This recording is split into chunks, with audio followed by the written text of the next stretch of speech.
ഇന്നലെ പെരുമ്പിലാവിൽ ഒരു യുവാവിനെ വെട്ടക്കൊലപ്പെടുത്തിയിരുന്നു തൃശ്ശൂരിൽ. ആ പ്രതിയെ പിടികൂടിയത് അതിസാഹസികമായാണ്. പ്രതിയെ പിടികൂടിയത് പോലീസ് പരിശോധനയ്ക്ക് എത്തിയതാണ് വീട്ടിൽ. അവിടെ ചെന്ന് കഴിയുമ്പോൾ ഇയാൾ ഓടി രക്ഷപ്പെടുകയാണ്. 15 മിനിറ്റോളം പിന്തുടർന്ന് പ്രതിയെ പിടികൂടി. നമുക്ക് ആ ദൃശ്യങ്ങൾ കിട്ടിയിട്ടുണ്ട്. അത്തരം ദൃശ്യങ്ങൾ നമുക്ക് അങ്ങനെ കിട്ടുക അത്ര സാധാരണമല്ല. അപ്പൊ നമുക്ക് ആദ്യം ആ ദൃശ്യങ്ങളിലേക്ക് പോകാം. അതെ, ദൃശ്യങ്ങളിലേക്ക് പോയതിനു ശേഷം സൂരജ് സജി വിവരങ്ങൾ നൽകും.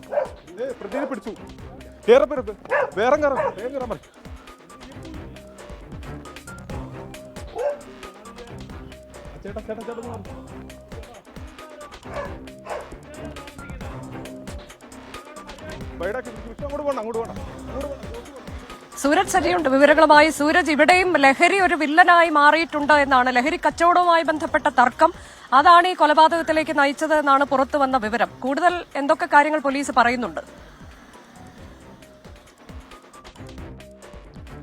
അനുജ, ലഹരി ബന്ധം തന്നെയാണ് ഇവിടെയും വില്ലനായത്. ഇന്നലെ രാത്രി 8:30 ഞാനിപ്പോൾ ഈ നിൽക്കുന്ന ഈ വീട്ടിൽ, അതായത് ഇപ്പോൾ ഈ പിടിയിലായിരിക്കുന്ന ലിഷോയുടെ വീടാണ്. ഈ വീട്ടിൽ ഈ കൊലപാതകം നടക്കുന്നത്. അതായത് അക്ഷയും ലിഷോയും എല്ലാം തന്നെ ഈ ലഹരി സംഘത്തിൽപ്പെട്ട ആളുകളായിരുന്നു. അവർക്കിടയിൽ ഒരു തർക്കം രൂപപ്പെടുന്നു.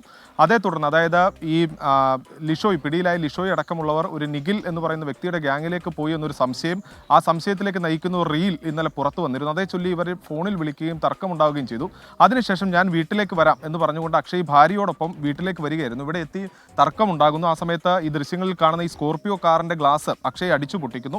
തൊട്ടു പിന്നാലെയാണ് ഇവിടെ ഉണ്ടായിരുന്ന ലിഷോയും ബാദുഷയും നിഖിലും ചേർന്ന ഈ അക്ഷയെ ആക്രമിക്കുന്നതും. വലിയ രീതിയിൽ അത് ക്രൂരമായ കൊലപാതകമാണ്. തലയിൽ മാത്രം 3 വെട്ടാണ് വെട്ടിയത്. പിന്നീട് ബാദുഷയ്ക്കും ഈ സംഘടനത്തിനിടയിൽ പരിക്കേൽക്കുന്നുണ്ട്. ഈ അക്ഷയ് ആകട്ടെ വെട്ടേറ്റ് ചോര വാർന്ന് ഇവിടെ കിടന്ന് മരിക്കുകയും ചെയ്തു. പക്ഷേ പിന്നീട് പോലീസ് എത്തിയാണ് ഈ മൃതദേഹം മാറ്റുന്നത്. ഈ ആശുപത്രിയിലായ ബാദുഷയെ പിന്നീട് പോലീസ് കസ്റ്റഡിയിലെടുത്തു. രക്ഷപ്പെട്ട നിഖിലിനെയും പോലീസ് പിടികൂടി. നിഖിലിനെ രക്ഷപ്പെടാൻ സഹായിച്ച ആകാശിനെയും പോലീസ് ഇന്നലെ രാത്രിയോടുകൂടി തന്നെ പിടികൂടുകയും ചെയ്തു.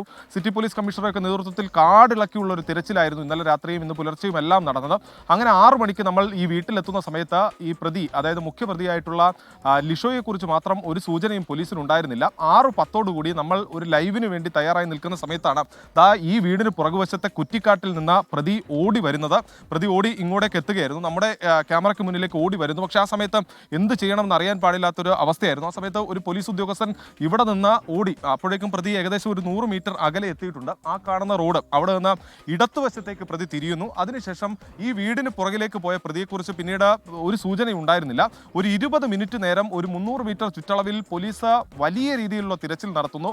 ആ സമയത്തെല്ലാം തന്നെ ഈ കാണുന്ന വീട്ടിൽ പ്രതി പതുങ്ങിയിരിക്കുകയായിരുന്നു. പോലീസ് അതിനൊരു സാധ്യത കൽപ്പിച്ചുകൊണ്ട് ഈ വീടുകളിലെല്ലാം വന്ന് പോലീസ് പറയുന്നുണ്ട്, ഈ പ്രതി ഈ ഭാഗത്ത് എവിടെയെങ്കിലും ഒളിച്ചിരിക്കുന്നുണ്ടെങ്കിൽ അത് പറയണം എന്ന് പോലീസ് പറയുന്നുണ്ട്. പക്ഷേ ഇവരുടെയും ശ്രദ്ധയിൽപ്പെട്ടിരുന്നില്ല എന്നുള്ളതാണ് ഈ വീട്ടുകാർ പറയുന്നത്. പക്ഷേ പ്രതി ഇവിടെ നിന്ന് വീണ്ടും പുറത്തേക്ക് ഇറങ്ങുന്ന സമയത്താണ് പോലീസിന്റെ പിടിയിലാകുന്നത്. അതിസാഹസികമായാണ് പ്രതിയെ കീഴ്പ്പെടുത്തുന്നത്. കാരണം ഈ പ്രതി വീണ്ടും പോലീസിന്റെ പിടിയിലാകുന്ന സമയത്ത് ഓടി രക്ഷപ്പെടാനുള്ള ഒരു ശ്രമമൊക്കെ നടത്തുന്നുണ്ട്. വലിയ ബലപ്രയോഗത്തിലൂടെ കൂടി പോലീസ് ഈ പ്രതിയെ കീഴ്പ്പെടുത്തുകയും പിന്നീട് ഈ ജീപ്പിലേക്ക് മാറ്റുകയുമായിരുന്നു. ആ സമയത്തും പ്രതി പോലീസിന് നേരെ വലിയ രീതിയിൽ ഫൈറ്റ് ചെയ്യുന്ന, പോലീസിനെ വെട്ടിച്ചോടാനുള്ള ഒരു ശ്രമമൊക്കെ വീണ്ടും നടത്തുന്നുണ്ട്. പക്ഷേ പോലീസ് അതിസാഹസികമായി തന്നെ ഈ പ്രതിയെ കീഴ്പ്പെടുത്തുന്നു. സ്വാഭാവികമായും പ്രതിയുടെ നാടാണ്, പ്രതിയുടെ വീടിരിക്കുന്ന മേഖലയാണ്. ഇവിടെ പ്രതിയെ അധികം നേരം നിർത്തുന്നത് ഒരു സുരക്ഷാ ഭീഷണിയാണ് എന്ന് മുൻനിർത്തിക്കൊണ്ട് അപ്പോൾ തന്നെ പ്രതിയെ ഇവിടെ നിന്ന് പിടികൂടുകയും ചെയ്തിട്ടുണ്ട്. എന്തായാലും ഈ ലഹരി സംഘങ്ങൾ തമ്മിലുണ്ടായ തർക്കം, ആ തർക്കത്തിൽ ഒരു ജീവൻ തന്നെ നഷ്ടപ്പെട്ടു. ആ കേസുമായി ബന്ധപ്പെട്ടുകൊണ്ട് ഇപ്പോൾ 4 പേർ ആകെ പിടിയിലായിരിക്കുന്നതിലെ മുഖ്യപ്രതി ലിഷോയെക്കുറിച്ചാണ് സൂചനകളില്ലാതിരുന്നത്. ലിഷോ ഇന്നലെ രാത്രി മുഴുവൻ ഈ കുറ്റിക്കാട്ടിൽ ചിലവഴിച്ചു. അതിനുശേഷം പുറത്തേക്കിറങ്ങിയ ലിഷോയെ ഇപ്പോൾ പോലീസ് അതിസാഹസികമായി പിടികൂടിയിരിക്കുകയാണ്. അനുജ, ശരി.